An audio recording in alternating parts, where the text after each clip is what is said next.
ખ્યાતિ હોસ્પિટલના કાંડ સામે તો તપાસનો ધમધમાટ બોલાવાઈ જ રહ્યો છે, પરંતુ હવે તેના ભૂતકાળના કાળા ચિઠ્ઠા ખોલવાની પણ તજવીજ હાથ ધરાય છે। ખ્યાતિ હોસ્પિટલ દ્વારા ભૂતકાળમાં યોજાયેલા કેમ્પ અંગે પણ હવે તપાસ શરૂ કરી દેવામાં આવી છે।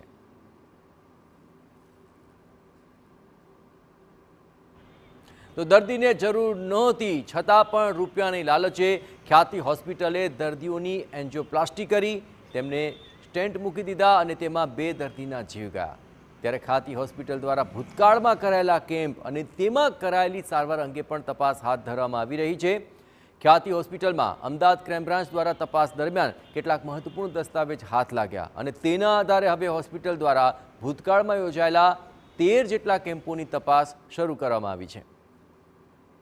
પ્રાઇમા ફેસી તો હું કોઈ ડિટેલ નથી આપી શકતા, પર અગર કોઈની સંડોવણી હશે તો સરકારની સૂચના મુજબ પણ એના વિરુદ્ધમાં પણ એક્શન લેવામાં આવશે। ગઈકાલે 1-2-13 ગામમાં હેલ્થ કેમ્પનું આયોજન કરવામાં આવ્યા હતા।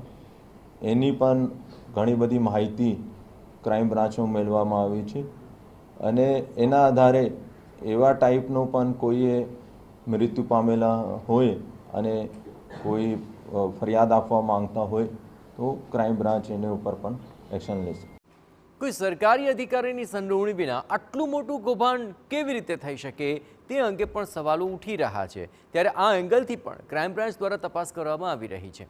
જો કૌભાંડમાં આરોગ્ય વિભાગના અધિકારીની સંડોવણી સામે આવી તો તેની વિરુદ્ધ પણ કાર્યવાહી કરાશે। એટલું જ નહીં, હાલ તો ભૂતકાળમાં ખ્યાતિ હોસ્પિટલની બેદરકારીનો ભોગ બન્યા હોય તેવા અનેક ફરિયાદો પણ સામે આવી ચૂક્યા છે। પ્રાઇમા ફેસી તો હું કોઈ ડિટેલ નથી આપી શકતા, પર અગર કોઈની સંડોવણી હશે તો સરકારની સૂચના મુજબ પણ એના વિરુદ્ધમાં પણ એક્શન લેવામાં આવશે। ગઈકાલે 1-2 દર્દીઓ ત્યાં વસ્ત્રાપુરમાં આવ્યા હતા, ત્યાં જાનવજોગ લીધી છે। એનો ત્યારે આજે અમે ક્રાઇમ બ્રાન્ચ બોલાવવામાં આવ્યા છે। એનો પ્રાથમિક પૂછપરછ અને એના આધારે એના સાથે શું થયું એના આધારે અમે એક્શન લઈશું। ખ્યાતિ હોસ્પિટલે ભૂતકાળમાં કરેલા 13 જેટલા કેમ્પની ઊંડાણપૂર્વકની તપાસ અને અન્ય સામેથી જ મળી રહેલી ફરિયાદોથી વધુ ચોંકાવનારા ખુલાસા સામે આવી શકે તેમ છે। ત્યારે તપાસનો રેલો આરોગ્ય વિભાગ સુધી પણ પહોંચી શકે છે।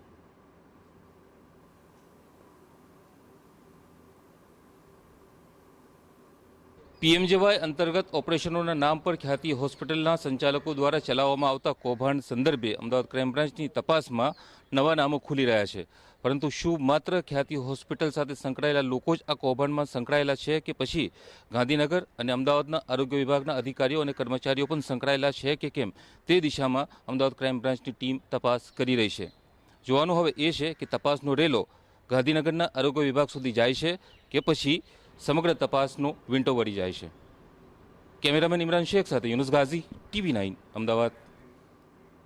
રાજકોટમાં આધાર